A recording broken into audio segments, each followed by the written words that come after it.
Hello students, આજે આપણે ધોરણ 11નું ચેપ્ટર નંબર 14ના લેક્ચર નંબર 6માં જારક શ્વસનનો ત્રીજો તબક્કો એટલે ઇલેક્ટ્રોન પરિવહન તંત્ર, ચાલો અથવા એને વીજાણુ પરિવહન તંત્ર અથવા ઇલેક્ટ્રોન ટ્રાન્સપોર્ટ સિસ્ટમ એટલે કે ETS કહી શકો. ચાલો અથવા એને તમે ઓક્સિડેટિવ ફોસ્ફોરાઇલેશન એ કહી શકો. ચાલો હવે ફોસ્ફોરાઇલેશન આપણને ખબર છે, એડીપીમાંથી એટીપી બનવાની ક્રિયા એટલે ફોસ્ફોરાઇલેશન કહી શકો, પણ એના માટેની શક્તિ આપણને ઓક્સિડેશનની ક્રિયામાંથી મળે છે એટલે એને ઓક્સિડેટિવ ફોસ્ફોરાઇલેશન કહી શકો. ચાલો હવે ત્રીજો તબક્કો સમજતા પહેલાં અમુક બાબતો એની ચોખવટ કરવી જરૂરી છે. ચલો, તો આપણને ખબર છે કે ગ્લુકોઝના એક અણુનું વિઘટન થાય જોજો તો ગ્લાયકોલિસિસની ક્રિયાનો આપણે હિસાબ કરીએ એટલે કે પહેલો તબક્કો ગ્લાયકોલિસિસ. તો આપણને ખબર છે ગ્લાયકોલિસિસની ક્રિયામાં અત્યાર સુધીમાં ચાલો 4 એટીપી બન્યા છે ગ્લાયકોલિસિસની ક્રિયામાં અને 2 અણુ NADH2ના બન્યા છે. ચાલો હવે ગ્લાયકોલિસિસમાં 4 એટીપી, ગ્લાયકોલિસિસનો ચાર્ટ તમારે જોવાનો છે. એમાં 2 એટીપી બબે વખત બન્યા છે. 2 એટીપી વપરાય ને 4 બને એટલે છેલ્લે આપણને ચોખ્ખી પ્રાપ્તિ 2 એટીપીની થાય. પણ ગ્લાયકોલિસિસની ક્રિયામાં 2 અણુ NADH2ના બન્યા છે. ચાલો પછી ગ્લુકોઝના એક અણુનું વિઘટન થાય ત્યારે બીજો તબક્કો ક્રેબ્સ ચક્ર. તો એમાં નિપજની આપણે વાત કરીએ જો બરોબર સમજવાનું છે. ચાલો ગ્લાયકોલિસિસ પૂરું થયા પછી પાયરુવિક એસિડના 2 અણુ છે. એક પાયરુવિક એસિડના અણુનું વિઘટન થાય એટલે એક ક્રેબ્સ ચક્ર, બીજા પાયરુવિક એસિડના અણુનું વિઘટન થાય બીજું ક્રેબ્સ ચક્ર. ચાલો હવે એક ક્રેબ્સ ચક્રમાં આધારક આધારિત ફોસ્ફરીકરણ દ્વારા એક એટીપી બને, તમને ખબર છે. પણ આવું ક્રેબ્સ ચક્ર 2 વખત થાય એટલે બીજો એક એટીપી બને. તો ટોટલ 2 એટીપી એક ક્રેબ્સ ચક્રમાં બન્યા છે. ચાલો હવે એક ક્રેબ્સ ચક્ર થાય ત્યારે જોજો બરોબર સમજજો, 4 અણુ NADH2ના બને, એ તમારે ગણવાના છે ક્યાં બને, અને 1 અણુ FADH2નો બને. ચાલો હવે આવી પ્રક્રિયા 2 વખત થાય, એક ક્રેબ્સ ચક્રમાં આ રીતથી, તો બીજા ક્રેબ્સ ચક્રમાં વળી પાછા 4 અણુ NADH2 અને પાછો 1 અણુ FADH2. તો આખો હિસાબ કરો હવે બેયનો ભેગો, તો 8 અણુ 2 ક્રેબ્સ ચક્રના થઈને NADH2. ક્રેબ્સ ચક્રની મુખ્ય પ્રક્રિયાને 12 2 ભેગા કરો એટલે 4 NADH2 બને, એક NADH2 12 બને 3 અંદર એટલે ટોટલ 4. ચાલો તો 2 અણુ થયા FADH2. જોજો હવે આપણે સમજવાનું શું છે. તો આપણે એવું કહીએ છીએ કે ગ્લુકોઝના એક અણુનું વિઘટન થાય જારક શ્વસનમાં તો મોટા પ્રમાણમાં ઉર્જા મુક્ત થાય. અજારક શ્વસન થાય તો ગ્લુકોઝના એક અણુના વિઘટનથી ખાલી 2 એટીપી જ બને. પણ જો ગ્લુકોઝના અણુનું જારક શ્વસન થાય તો ત્રણેય તબક્કાના ભેગા કરો તો બનતા એટીપીના અણુની સંખ્યા 40 હોય. 40 એટીપી એક ગ્લુકોઝના અણુનું વિઘટન થવાથી બને. તો હવે 2 તબક્કાનો જો તમે હિસાબ કરો તો આપણને ખબર છે 2 તબક્કા પૂરા થાય ગ્લાયકોલિસિસ ને ક્રેબ્સ ચક્ર ત્યાં સુધીમાં ગ્લુકોઝના અણુનું પૂર્ણ વિઘટન થઈ જાય, પણ હજી એટીપી પૂરેપૂરા બન્યા નથી. એટીપી ખાલી 6 જ બન્યા, 4 એટીપી ગ્લાયકોલિસિસમાં બન્યા, 2 એટીપી ક્રેબ્સ ચક્ર. તો 40માંથી 6 એટીપી જ બન્યા, તો હજી 34 એટીપી બનવાના બાકી છે. જોજો તો એ 34 એટીપી બની શકે એટલી શક્તિ આ NADH2 અને FADH2માં બાકી છે. તો હવે 2 તબક્કાના NADH2 અને FADH2નો સરવાળો કરી નાખો બેયનો, તો 8 NADH2 ક્રેબ્સ ચક્રના અને 2 NADH2 ગ્લાયકોલિસિસના, તો ટોટલ થયા 10 NADH2 અને 2 અણુ FADH2ના થયા. ચાલો, તો હવે આનું વિઘટન થવાથી ત્રીજા તબક્કામાં આગળના 34 ATP બનશે. જો કઈ રીતથી, ચલો, એક NADH2ના અણુનું વિઘટન થાય ત્રીજા તબક્કામાં, હજી આપણે સમજવાનું બાકી છે, ઇલેક્ટ્રોન પરિવહન તંત્ર, તો 3 ATP બનશે. તો આપણી પાસે આવા 10 NADH2 છે. એક NADH2ના વિઘટનથી ત્રીજા તબક્કામાં ETSમાં 3 ATP બનશે. તો 10 NADH2 હોય તો 10 ગુણ્યા 3 ATP એટલે 30 ATP બનશે.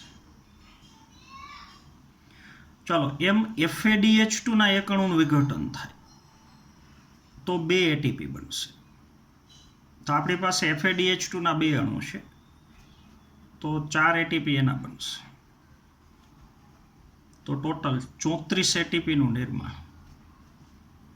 એ જારક શ્વસનનો ત્રીજો તબક્કો થશે, ઓક્સિડેટિવ ફોસ્ફરીકરણ. તો એમાં 34 ATP બનશે. ચાલો, તો હવે ક્રેબ્સ ચક્ર પૂરું થાય ત્યાં સુધીમાં ગ્લુકોઝના અણુનું પૂર્ણ વિઘટન થઈ ગયું, પણ હજી પૂરેપૂરા ATP બન્યા નથી. તો હવે 34 ATP બની શકે એટલી શક્તિ આ 12 અણુની અંદર સંગ્રહ પામેલી છે. 10 NADH2 2 FADH2. ચાલો, તો હવે એ શક્તિ મુક્ત થઈ અને ATP બનવા માટે જો શું થવું જોઈએ, તો કે NADH2 અને FADH2 આ બેનું ઓક્સિડેશન થવું જોઈએ. જો NADH2નું ઓક્સિડેશન થાય એટલે એનું રૂપાંતરણ NAD પ્લસ 2H પ્લસ અને 2 ઇલેક્ટ્રોન બને. એવી જ રીતથી FADH2ના અણુનું વિઘટન થાય, એનું ઓક્સિડેશન થાય, તો FAD plus 2H plus plus 2 electron મુક્ત થાય.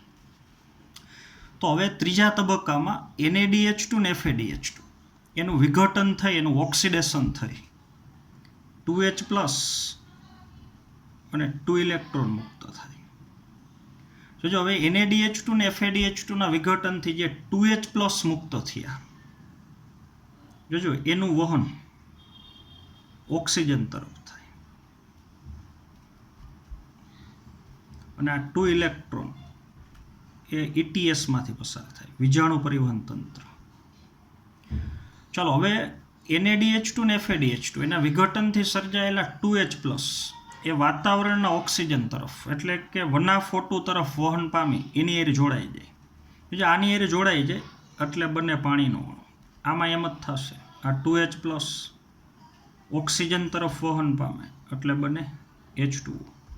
અને આ જે 2 ઇલેક્ટ્રોન છે એ ETSમાંથી પસાર થાય. ચલો, 2 ઇલેક્ટ્રોન ETSમાંથી પસાર થાય એટલે ત્યાં ઓક્સિડેશનની ક્રિયાથી શક્તિ છૂટી પડે, એનો ઉપયોગ થઈ અને બનશે ATP. તો વધારે ATP બનવા માટે, આ 34 ATP બનવા માટે ત્રીજા તબક્કામાં શું થવું જોઈએ, તો NADH2 ને FADH2 એનું વિઘટન થવું જોઈએ, એનું ઓક્સિડેશન થવું જોઈએ અને મુક્ત થતા 2H પ્લસ એ ઓક્સિજન તરફ વહન પામવા જોઈએ અને ઇલેક્ટ્રોન એ વિજાણુ પરિવહન તંત્રમાંથી પસાર થઈ અને ATP બનવા જોઈએ.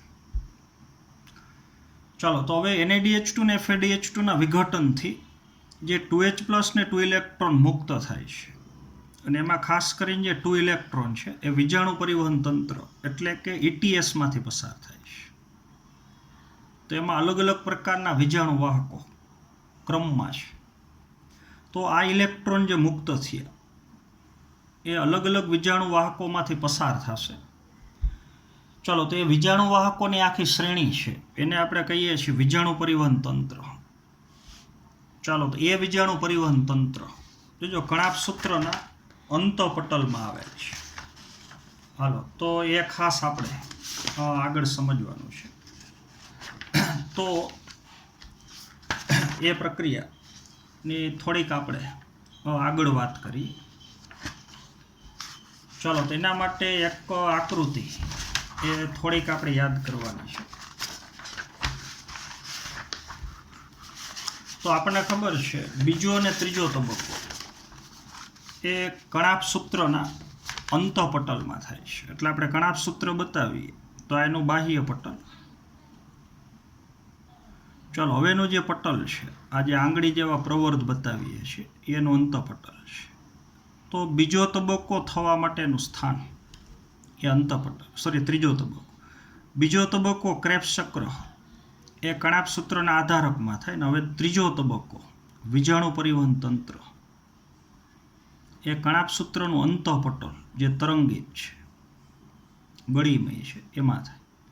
તો અંતઃપટલ ગળીમય બનવાથી આ જે આંગળી જેવા પ્રવર્ધ બન્યા આ ભાગ એને આપણે ક્રિસ્ટી કહીએ છીએ. તો ત્રીજો તબક્કો અંતઃપટલમાં થાય છે અથવા ક્રિસ્ટીમાં થાય છે. ચાલો તો હવે ત્રીજો તબક્કો થવા માટે જે વીજાણુ પરિવહન તંત્ર જવાબદાર છે જો એ વીજાણુ પરિવહન તંત્ર એ કણાપ સૂત્રના અંતઃપટલમાં આવેલું છે આ રીતે. જો આ એનું બાહ્ય પટલ પછી આ અંતઃપટલ. ચાલો હવે બાહ્ય પટલ ને અંતઃપટલ એની વચ્ચે અહીંયા અવકાશ છે આ ભાગ જોજો એને આપણે આંતરપટલ અવકાશ ચાલો અથવા પરિકણાપ સૂત્રીય અવકાશ કહી શકો. આ કણાપ સૂત્રનો આધારક છે. અંતઃપટલ અને બાહ્ય પટલ એની વચ્ચેની જગ્યા આ ભાગ એને પરિકણાપ સૂત્રીય અવકાશ અથવા આંતરપટલ અવકાશ કહી શકો. ચાલો તો હવે બેનો એક ટુકડો બાહ્ય પટલનો એક ટુકડો અંતઃપટલનો અહીં હું મોટો કરીને બતાવું છું. ચાલો તો આ કણાપ સૂત્રનું બાહ્ય પટલ છે પછી આ કણાપ સૂત્રનું અંતઃપટલ છે અને બે પટલની વચ્ચેનો અવકાશ આ આંતરપટલ અવકાશ છે.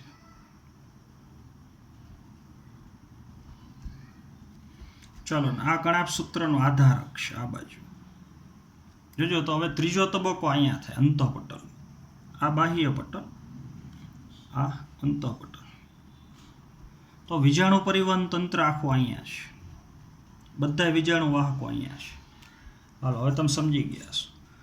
જોજો હવે 10 NaDH2 અને 2 FADH2 ના જે અણુઓ છે આ એ અત્યારે કણાપ સૂત્રના આધારકમાં છે. એટલે અહીંયા આધારકમાં NaDH2 છે અને FADH2 છે. તો એમાંથી 2H+ ને 2 ઇલેક્ટ્રોન તો ખાસ કરીને 2 ઇલેક્ટ્રોન આમાંથી મુક્ત થઈને વીજાણુ પરિવહન તંત્રમાંથી પસાર થાય ત્યારે ઓલા ATP બને. ચાલો તો એ આખી ક્રિયા કેવી રીતથી થાય છે એ આપણે સમજવાનું છે. ચાલો તો ટેક્સ્ટ બુકની જ આકૃતિ હું સીધી બતાવું છું એના ઉપરથી જ આપણે સમજીએ. ચાલો થિયરી વાંચવાનો જો ટાઈમ નહીં મળે તો આવતા પીરિયડમાં આપણે થિયરી વાંચશું. પણ પહેલાં તમારે હું જે સમજાવું છું એ આખું સમજવાનું છે અને ટેક્સ્ટ બુક પ્રમાણે ભેગું સમજતું જવાનું છે. ચાલો અને બનશે તો આપણે ટેક્સ્ટ બુક પ્રમાણે ક્વેશ્ચન રેડી કરશું. ચાલો તો આપણે સીધા ટેક્સ્ટ બુક ઉપર આવી જઈએ. ચાલો તો ટેક્સ્ટ બુકની સીધી શરૂઆતની લાઈનો હું રીડ કરું છું. ચાલો તો શ્વસન પ્રક્રિયાના હવેના તબક્કામાં એટલે કે ત્રીજા તબક્કામાં હમણાં આપણે વાત કરી એ પ્રમાણે NaDH H+ એટલે બે ભેગું કરી નાખો તો NaDH2 અને FADH2 માં સંચય પામેલી ઉર્જા મુક્ત થાય અને તેમજ ઉપયોગમાં લેવાય. તો આગળના બે તબક્કામાં NaDH2 ને FADH2 બેયના છે. તો ગ્લુકોઝનો અણુ વિઘટન થવાથી જે શક્તિ છૂટી પડી એ શક્તિ અત્યારે 10 NaDH2 ને 2 FADH2માં છે.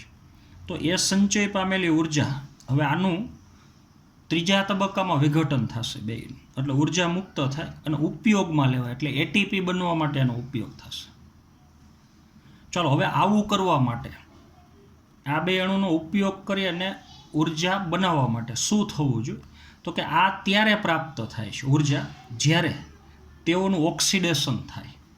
આ બે અણુનું ઓક્સિડેશન થાય અને ઇલેક્ટ્રોન પરિવહન તંત્ર દ્વારા થાય. આ બે અણુનું ઓક્સિડેશન થાય અને ઇલેક્ટ્રોનનું પરિવહન જે આનું ઓક્સિડેશન થવાથી ઇલેક્ટ્રોન મુક્ત થાય એનું વીજાણુ પરિવહન તંત્ર દ્વારા વહન થાય. ચાલો H2O ના નિર્માણ માટે ઇલેક્ટ્રોન O2 ને પ્રાપ્ત થાય. જોજો હમણાં આપણે વાત કરી એ પ્રમાણે કે આનું વિઘટન થવાથી 2H+ ને 2 ઇલેક્ટ્રોન જે બે મુક્ત થયા, તો એ બેયનું વહન એટલે કે બે છેલ્લે O2 આયરે જોડાય છે એટલે H2O બને. એ કઈ રીતથી થાય હમણાં આપણે સમજીએ છીએ. ચાલો, તો ચયાપચય પથ આખો આ જે થવાનો છે અંતઃપટલ, અહીં જે વિજાણુ પરિવહન તંત્ર છે એમાં જે ચયાપચય પરિપથ થવાનો છે એના દ્વારા ઇલેક્ટ્રોન એક વાહકથી બીજા, બીજામાંથી ત્રીજા, ત્રીજામાંથી ચોથા અન્ય વાહક તરફ જાય છે અને જેને વિજાણુ પરિવહન તંત્ર ઇલેક્ટ્રોન ટ્રાન્સપોર્ટ સિસ્ટમ એટલે કે ETS કહે છે. ચાલો, તે કણાભસૂત્રના અંતઃપટલમાં થાય છે.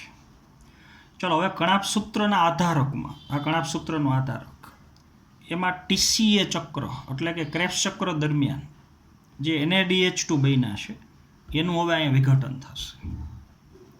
ચાલો, ને એમાંથી 2H+ ને 2 ઇલેક્ટ્રોન મુક્ત થશે. હાલો, હવે આખી ક્રિયા ટેક્સ્ટબુક પ્રમાણે આખી આપણે સમજવાની છે. ચાલો, તો ટેક્સ્ટબુકમાં તમને જે ચાર્ટ આપેલો છે એ ચાર્ટની હું ખાસ કરીને ચર્ચા કરું છું.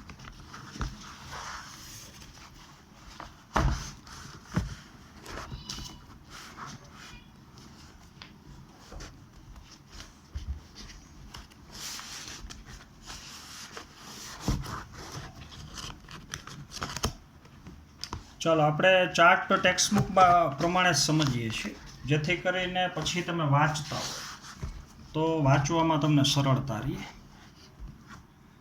ચાલો, તો ટેક્સ્ટબુકને અહીંયા હું મૂકું છું.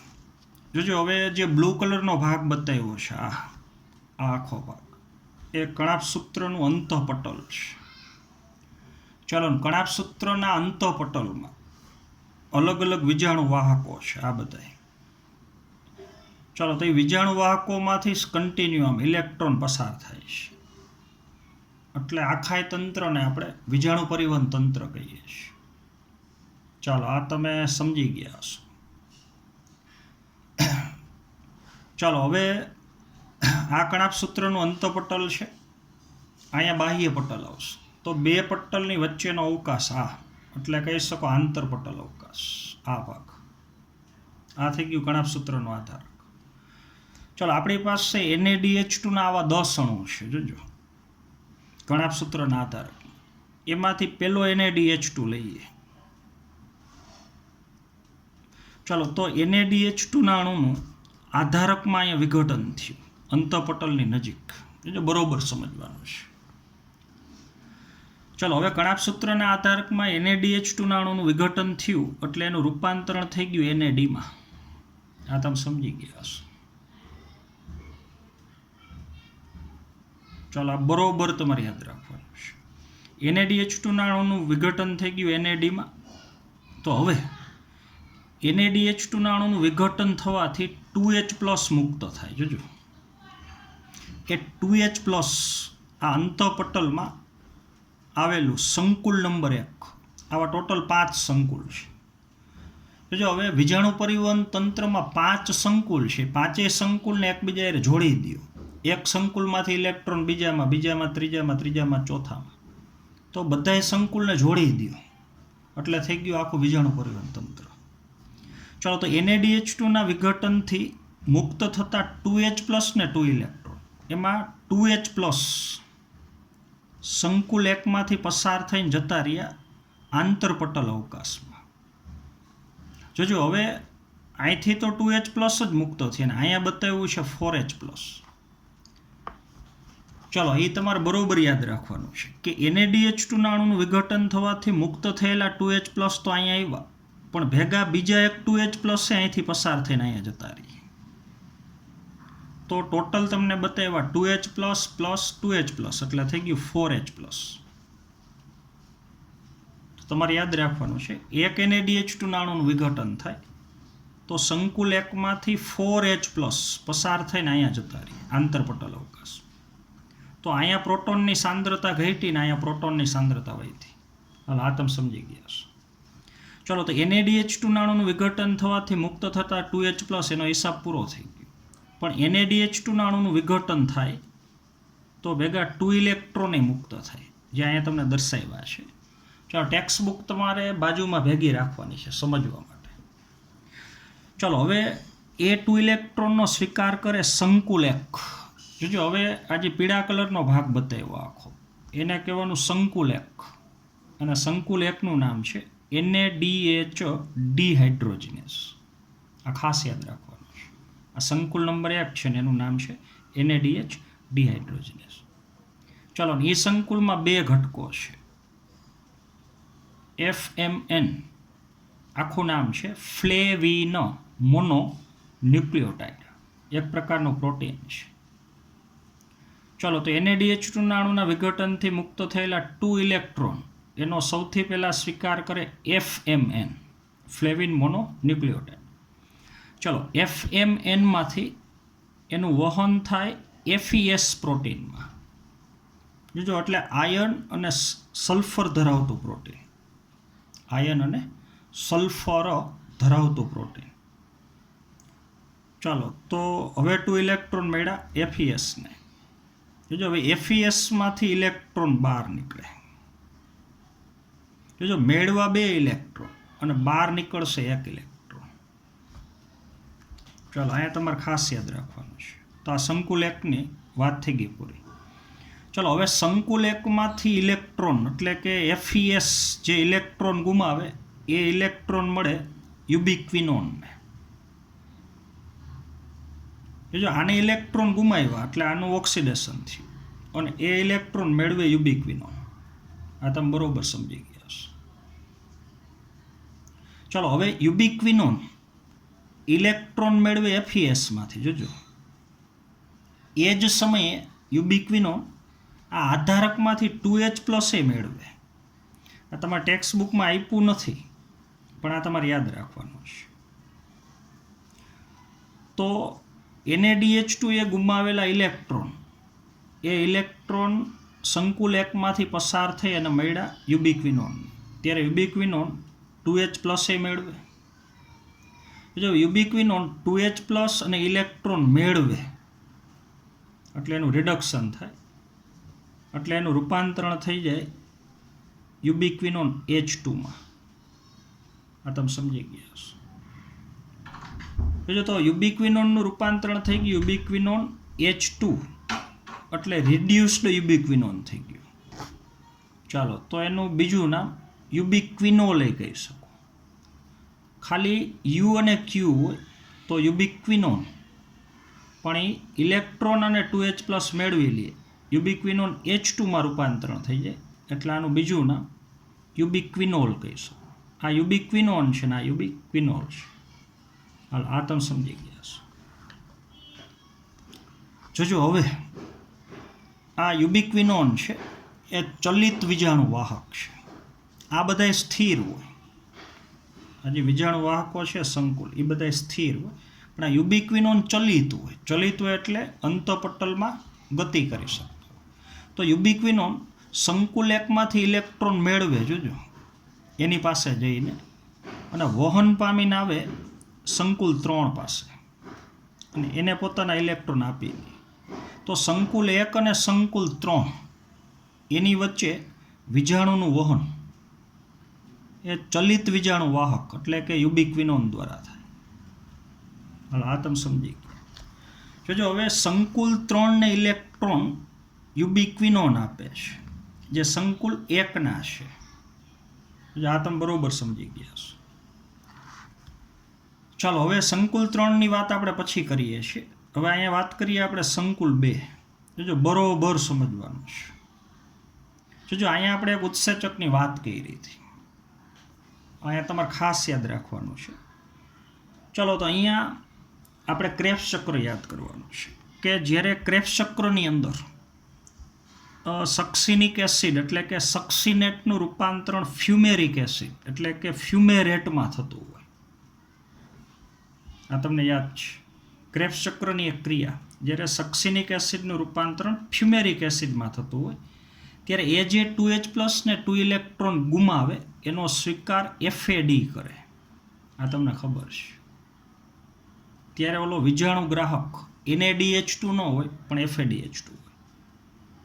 ચાલો, તો જેમ કણાભસૂત્રના આધારકમાં અહીંયા NADH2 નો અણુ છે એમ આધારકમાં FADH2 નો અણુ છે. અહીંયા એ બેનો હોય સક્સિનેટનું રૂપાંતરણ જ્યારે ફ્યુમેરેટમાં થતું હોય અને એ ક્રિયા માટે જવાબદાર ઉત્સેચક તમને ખબર છે સક્સિનેટ ડિહાઇડ્રોજિનેઝ. તો આ ઉત્સેચક આ સક્સિનેટનું ડિહાઇડ્રોજિનેશન કરીને એનું રૂપાંતરણ ફ્યુમેરેટમાં કરે ત્યારે જે 2H+ ને 2 ઇલેક્ટ્રોન મુક્ત થાય એનો સ્વીકાર FAD કરે. તો ત્યારે આપણે વાત કરી રીતે એક ઉત્સેચક એવો હશે કે જે કણાભસૂત્રના આધારકમાં ન હોય પણ કણાભસૂત્રના અંતઃપટલમાં હોય. તો ક્રેબ્સ ચક્રના બધા ઉત્સેચકો આધારકમાં હોય એકને બાદ કરતા. ચાલો, તો આ જે સંકુલ તમને બતાવ્યું છે જાંબલી રંગનું, ચાલો એ છે સંકુલ 2 અને સંકુલનું 2નું નામ છે સક્સિનેટ ડિહાઇડ્રોજિનેઝ. ચાલો જોજો હવે અહીંયા તફાવત શું છે. તો NaDH2 ના અણુનું વિઘટન થાય તો એ પોતાના 2 ઇલેક્ટ્રોન સંકુલ 1 ને આપે અને અહીંયા FADH2 નો અણુ બન્યો આના રૂપાંતરણ દરમિયાન એ પોતાના ઇલેક્ટ્રોન આપે સંકુલ 2 ને. તો NaDH2 ના અણુનું વિઘટન થવાથી મુક્ત થયેલા 2 ઇલેક્ટ્રોન એ સંકુલ 1 ને મળે છે અને FADH2 ના અણુનું વિઘટન થવાથી જે 2H+ ને 2 ઇલેક્ટ્રોન મુક્ત થાય તો એ સંકુલ 2 ને મળે છે. ચાલો, તો અહીંયા FADH2 ના અણુનું વિઘટન થવાથી મુક્ત થયેલા ઇલેક્ટ્રોન એ મળશે સંકુલ 2 ને. સંકુલ 2 એટલે સક્સિનેટ ડિહાઇડ્રોજિનેઝ. હાલો, તેનો ઘટક છે એક FAD. ચાલો, તો આ FAD 2H+ ને 2 ઇલેક્ટ્રોન મેળવે જોજો એટલે એનું રૂપાંતરણ થઈ જાય FADH2. જોજો હવે FAD પાછા પોતાના ઇલેક્ટ્રોન આપે FES ને. આ તમે સમજી ગયા છો. આની જેમ જ જેમ FMN ઇલેક્ટ્રોન FES ને આપે એમ અહીંયા FAD પોતાના ઇલેક્ટ્રોન આપે FES ને. ચલો હવે જેમ સંકુલ 1 માંથી બહાર નીકળતા ઇલેક્ટ્રોન યુબિક્વિનોનને મળે જોજો એમાં સંકુલ 2 માંથી બહાર નીકળતા ઇલેક્ટ્રોન યુબિક્વિનોનને મળે. ચલો હવે સંકુલ 1 માંથી ઇલેક્ટ્રોન બહાર નીકળે યુબિક્વિનોનને એની પ્રાપ્તિ થાય ત્યારે યુબિક્વિનોન આધારકમાંથી 2H+ એ મેળવે એમ અહીંયા એવું જ થશે. FES માંથી જે ઇલેક્ટ્રોન યુબિક્વિનોનને મળે ત્યારે ભેગા આધારકમાંથી 2H+ એ મળે એટલે આનું રિડક્શન થઈને રૂપાંતરણ થઈ જાય યુબિક્વિનોન H2. તો બે બાજુ હોય યુબિક્વિનોન H2. આ તમે સમજી ગયા છો. જોજો હવે અગત્યની વસ્તુ, તો સંકુલ 1 અને સંકુલ 2 એ બેમાંથી બહાર નીકળતા ઇલેક્ટ્રોન જોજો એ ઇલેક્ટ્રોનનું વહન થાય સંકુલ 3 તરફ. તો સંકુલ 3માં અહીંયા જે વિજાણુ વાહકો છે એ 3 છે. એક સાઇટોક્રોમ B છે, પછી FES પ્રોટીન આયર્ન સલ્ફરવાળું પ્રોટીન અને એક છે સાઇટોક્રોમ C1. એટલે અહીંયા આપણે સંકુલ 3નું નામ લખ્યું છે સાઇટોક્રોમ B અને C1. સાઇટોક્રોમ B અને C1. તો સંકુલ 1 અને સંકુલ 2 બેમાંથી ઇલેક્ટ્રોનનું વહન યુબિક્વિનોન દ્વારા થાય સંકુલ 3 તરફ. જોજો હવે અહીંયા બે બાજુ જે યુબિક્વિનોન H2 છે એનું વિઘટન થાય બે બાજુ. તો યુબિક્વિનોન H2 ના વિઘટનથી જે ઇલેક્ટ્રોન મુક્ત થાય એનો સ્વીકાર કરે સાઇટોક્રોમ B. એમ અહીંયા એવું જ થાય યુબિક્વિનોન H2 નું વિઘટન થવાથી જે ઇલેક્ટ્રોન મુક્ત થાય એનો સ્વીકાર કરે સાઇટોક્રોમ B. ચલો હવે બેના વિઘટનથી જે 2H+ મુક્ત થાય જોજો એ સંકુલ 3 માંથી પસાર થઈ અને આવતા રહીએ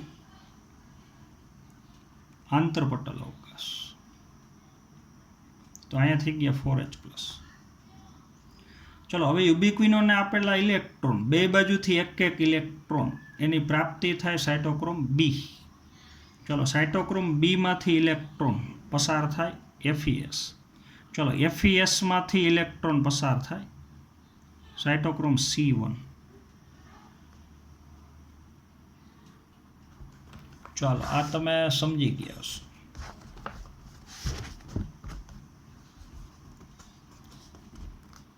ચાલો તો 3 સંકુલની વાત પૂરી થઈ ગઈ. સંકુલ 1, સંકુલ 2 અને વચ્ચે સંકુલ 3. જો હવે કન્ટિન્યુ નથી. સંકુલ 1 અહીંયા સંકુલ 3 અને બેની વચ્ચે સંકુલ 1 અને સંકુલ 2 બેની વચ્ચે આવશે સંકુલ 3 એટલે ક્રમ આવશે 1 3 અને 2 પણ સંકુલ 1 અને સંકુલ 2 બેમાંથી ઇલેક્ટ્રોનનું વહન થાય સંકુલ 3 તરફ અને વચ્ચે વીજાણુ વાહક છે યુબિક્વિનોન. ચાલો હવે અગત્યની વસ્તુ જોજો, સંકુલ 3માંથી ગુમાવેલા ઇલેક્ટ્રોન એટલે કે સાયટોક્રોમ C1 એ ગુમાવેલો ઇલેક્ટ્રોન એ મળશે સાયટોક્રોમ C ને. અહીંયા સાયટોક્રોમ C1 છે એને ગુમાવેલો ઇલેક્ટ્રોન મળે સાયટોક્રોમ C. તો યુબિક્વિનોનની જેમ જ સાયટોક્રોમ C પણ ચલિત વીજાણુ વાહક છે, એ બરોબર સમજવાનું છે. તો આની પાસેથી ઇલેક્ટ્રોન મેળવે એટલે આનું રિડક્શન થયું અને હવે સાયટોક્રોમ C વહન પામીને જાય સંકુલ 4 પાસે અને પોતાના ઇલેક્ટ્રોન આપી દે. તો સંકુલ 3 અને સંકુલ 4 એની વચ્ચે આવેલો વીજાણુ વાહક, ચલિત વીજાણુ વાહક એ સાયટોક્રોમ C છે. તો આ બધા વીજાણુ વાહકમાં બે પ્રકારના વીજાણુ વાહક, એક યુબિક્વિનોન અને એક સાયટોક્રોમ C, એ બે ચલિત વીજાણુ વાહક છે, બાકીના બધા અચલિત પટલમાં સ્થિર છે. ચલો, તો સંકુલ 3 અને સંકુલ 4 એની વચ્ચે વીજાણુનું વહન ચલિત વીજાણુ વાહક સાયટોક્રોમ C દ્વારા. ચલો, હવે સાયટોક્રોમ C પોતાના ઇલેક્ટ્રોન આપે સંકુલ 4 ને. જે સંકુલ 4નું નામ છે સાયટોક્રોમ C ઓક્સિડેસ. ચલો, આનું બીજું નામ કેવું હોય સંકુલ 3નું, તો સાયટોક્રોમ C રિડક્ટેજ કહી શકો. સાયટોક્રોમ C રિડક્ટેસ આ સંકુલનું બીજું નામ. ચાલો, તો હવે સંકુલ 4માં 4 ઘટકો છે. જોજો, 2 કોપર કેન્દ્ર છે. અહીંયા લખ્યું છે કોપર A, અહીંયા લખ્યું છે કોપર B. હાલો, આ તમારે ખાસ યાદ રાખવાનું છે. અહીંયા લખ્યું છે કોપર A, અહીંયા લખ્યું છે કોપર B, એટલે 2 કોપર કેન્દ્ર છે અને 2 પ્રકારના સાયટોક્રોમ છે. એક સાયટોક્રોમ A છે અને અહીંયા સાયટોક્રોમ A3 છે. ચાલો, હવે સાયટોક્રોમ C માંથી સૌથી પહેલા ઇલેક્ટ્રોન મળ્યા કોપર કેન્દ્ર કોપર A ને, એમાંથી ઇલેક્ટ્રોન જશે સાયટોક્રોમ A, એમાંથી ઇલેક્ટ્રોન જશે સાયટોક્રોમ A3, એમાંથી ઇલેક્ટ્રોન જશે કોપર કેન્દ્ર B. ચાલો, તો સાયટોક્રોમ C માંથી મુક્ત થયેલા ઇલેક્ટ્રોન આ સંકુલ 4ના વીજાણુ વાહકોમાંથી પસાર થાય. આ તમે બરોબર સમજી ગયા છો. ચાલો, હવે સંકુલ 4માંથી જે ઇલેક્ટ્રોન બહાર નીકળ્યા જો બરોબર સમજો, એ ઇલેક્ટ્રોનની પ્રાપ્તિ થાય 1/O2 એટલે કે એની સાથે ઇલેક્ટ્રોન જોડાય છે અને આધારકમાંથી 2H+. જોજો, એટલે અહીંયા 3 ઘટકો ભેગા થાય. સંકુલ 4એ ગુમાવેલા ઇલેક્ટ્રોન, પછી આ 1/O2 એ વાતાવરણમાંથી આવ્યું અને ભેગા 2H+. તો આ ત્રણેય જોડાઈ જાય એટલે એનું રૂપાંતરણ થઈ જાય H2O. ચાલો, બીજું સંકુલ 4માંથી જ્યારે ઇલેક્ટ્રોન પસાર થતા હોય, 2 કોપર કેન્દ્ર છે અને એક સાયટોક્રોમ A અને A3 છે. તો એમાંથી જ્યારે ઇલેક્ટ્રોન પસાર થતા હોય ત્યારે આધારકમાંથી 2H+ એ પસાર થઈ અને સંકુલ 4માંથી પસાર થઈને આવતા રહીએ આંતરપટલ અવકાશ. આ તમે સમજી ગયા છો. ચલો, તો અહીંયા બેનો પાણીનો અણુ.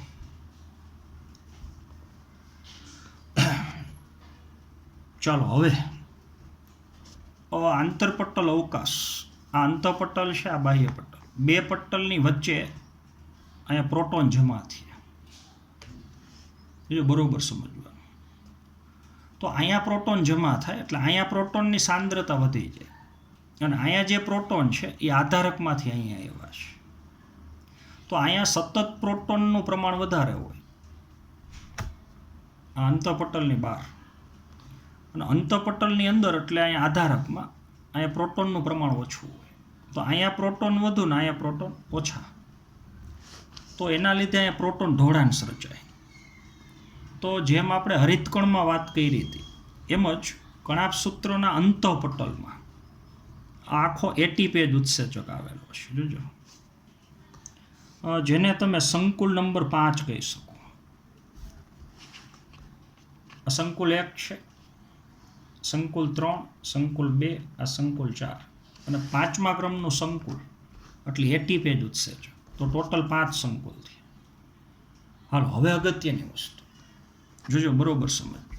અહીંયા અવકાશની અંદર જે પ્રોટોન જમા થયા છે એટલે અહીંયા પ્રોટોનની સાંદ્રતા વધી જાય ને આ બાજુ પ્રોટોનની સાંદ્રતા ઓછી, એટલે અહીંયા પ્રોટોનનો ઢોળાંશ રચાય, એ તમને ખબર છે. તો અહીંયા પ્રોટોનનું પ્રમાણ વધુ ને અહીંયા પ્રોટોનનું પ્રમાણ ઓછું, તો આંતરપટલ અવકાશ અને આધારક એની વચ્ચે પ્રોટોનનો ઢોળાંશ રચાય. હાલો તો એ ઢોળાંશને વિદ્યુત રાસાયણિક ઢોળાંશ કહી શકો. H+ એક પ્રકારનું રસાયણ છે અને વિદ્યુત રાસાયણિક ઢોળાંશ એની ઉપર વીજભાર છે. ચાલો તો હવે 80 પેજ ઉત્સેચકમાં 2 ભાગ છે, તમને ખબર છે. પટલની અંદર આવેલો F0 ભાગ અને બહાર ઉપસેલો ગોળ ભાગ એટલે F1 ભાગ.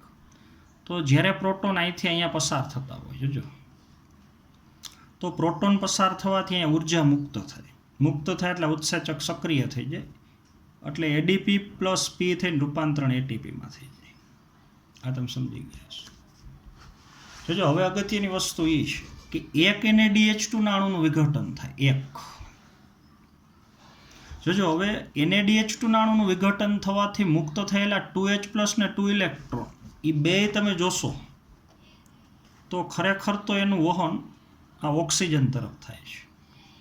એટલે આનું વિઘટન થવાથી મુક્ત થયેલા 2H+ ને 2 ઇલેક્ટ્રોન એનું વહન O2 તરફ થાય છે. એટલે 2H+ ને 2 ઇલેક્ટ્રોન એ બેનો છેલ્લે સ્વીકાર એ O2 કરે છે, એટલે એનું રૂપાંતરણ થઈ જાય H2O. ચાલો જ્યારે વિજાણુ પરિવહન તંત્રમાંથી પસાર થતા હોય, આ ઓક્સિડેશન રિડક્શનની ક્રિયા થતી હોય ત્યારે અહીંયા ખરેખર શક્તિ મુક્ત થાય છે. તો ઓક્સિડેશનની ક્રિયા જ ન થાય તો આ 2H+ અને 2 ઇલેક્ટ્રોન મુક્ત જ ન થાય તો અહીંયા પ્રોટોન ઢોળાંશ રચાય જ નહીં. તો પ્રોટોન આ બાજુથી આ બાજુ ન આવે તો અહીંયા ATP બને જ નહીં. તો ખરેખર આ ATPનું નિર્માણ થયું એનું કારણ આ ઓક્સિડેશનની શક્તિ છે જો, એટલે એને કહેવાય ઓક્સિડેટિવ ફોસ્ફોરાયલેશન. જો આગળના ચેપ્ટરમાં તમને ખબર છે ત્યાં જ્યારે ઓલા ADPમાંથી ATP બનતા હોય તો એમાં ઓલી પ્રકાશ શક્તિનો ઉપયોગ થાય, એટલે એને ફોટો ફોસ્ફોરાયલેશન કહેવાય. ફોટોન એટલે પ્રકાશ. એટલે ADPમાંથી ATP બનવા માટેની શક્તિ જો પ્રકાશ શક્તિ હોય તો એને ફોટો ફોસ્ફોરાયલેશન કહેવાય. પણ અહીંયા ADPમાંથી ATP બનવા માટેની શક્તિ એ ઓક્સિડેશનની ક્રિયામાં મુક્ત થાય છે, એટલે એને ઓક્સિડેટિવ ફોસ્ફોરાયલેશન એ કહી શકો. તો જો હવે અહીંયા તમારે યાદ રાખવાનું છે એક NaDH2 ના અણુનું વિઘટન થાય અને વિજાણુ પસાર થાય તો અહીંથી પ્રોટોનની જોડ 3 વખત પસાર થાય. 3 વખત. ચાલો તો અહીંયા 3 ATP બને. તો NaDH2 ના અણુનું વિઘટન થવાથી 3 ATP બને. એક FADH2 ના અણુનું વિઘટન થાય અહીંથી તો 2 ATP બને.